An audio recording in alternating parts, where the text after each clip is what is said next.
many of us have them? I don't care what happens in life. I'm not going to call anybody.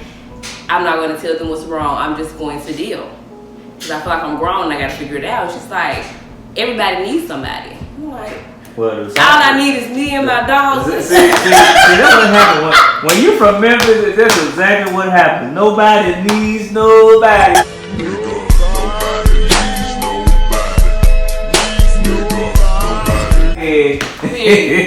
Period. Don't.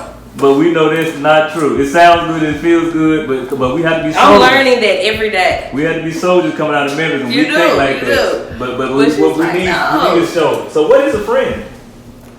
Okay, so a friend is someone that you can depend on.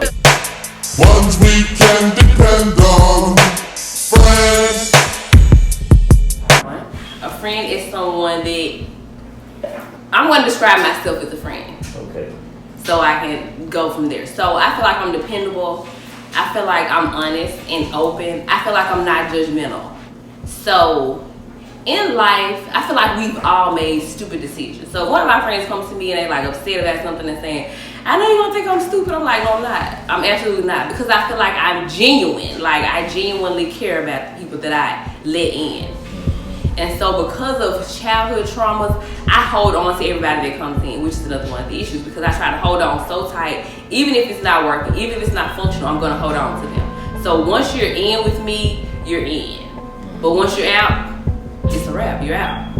So once the whole thing is to get locked in. Absolutely. So a friend is someone who's dependable. Someone you can depend on. So there's an old song we call, it says, friends, how many of us have them? Friends, here you go again, ones you can depend on. There it is. See what I'm saying? Right. So I agree with you. Friends is somebody you should be able to depend on. Here's an odd question. Could you be friend to someone that is a family member? Or do they just fall in family member category? No. And they just family because they can't be friends because they're family? I feel like some of my cousins are my best friends, for sure. So you can have a friendship with a family member also? Yeah. Okay. So that's two relationships in one then? Right. That's pretty deep. Even more fulfilling. Because at least you know that this person knows about your crazy people in your family and they understand. So you don't have to explain the psychoness that be going on. You be like, now why would your auntie do that? Or why would your cousin do that? And they're like, girl, you know how she is, so they understand because they're already in your family. So they're your friend and they're your relative, so they get it. They're like, girl, you know she crazy. Can a friend also be a foe? Absolutely. So what would we call that then? If you're a friend? A frenemy? A frenemy. Man, that's deep. For sure. So that's one that is mixed between friend and foe. They like you, but at the same time, there's something underlying inside of them that don't like you. Or have I feel like that happens to me a lot. I feel like people are drawn to me naturally. They're just drawn in. And I feel like it's just my personality. So they're drawn in because they want to enjoy the shine, enjoy the energy, feel the vibe. That's a vibe. She wanna vibe. That's a vibe. But what are your intentions? Are you here because you really want to get to know me, or is it because you want to be around the people that love me so you can experience that feeling that I'm getting? You want to absorb some of that. So this could be a friend of me too, because the person's not really your friend. They just there to get the Do you think that results. some people could be your friend at first and become a foe? Absolutely. So what would make a person become a foe if they was truly a friend at first, like somebody you could depend on at first? I mean, life, anything. It could be that y'all like the same person. It could be something simple. So simple. It could be something simple, or it could be something big. It just depends on that person. Rather than having conversations and dialect, people will rather close off and be mad at you, and you have no idea why they're mad. You have no idea why y'all have an issue because they haven't told you. So they holding it in. They holding resentment for you, and you have no idea why. You don't know. So how often do you think jealousy ruins friendships? All the time. That's crazy. Why should we allow jealousy to ruin a friendship? You shouldn't, but people want to see you do good, but not better than them. That saying is absolutely true. People okay with you doing okay, but the moment they feel like you doing better than them, they like, what she think she doing? Or why she think she finna be doing better than me? Absolutely. That's sad. It is. But it's life. Because jealousy is crueler than the grave. It's a verse that says, jealousy is crueler than the grave. Jealousy is being compared to death. Like, that'll kill a friendship. That'll kill any relationship. I don't feel like people are thinking of it like that. That put holes in the boat. Like, you sinking at that point.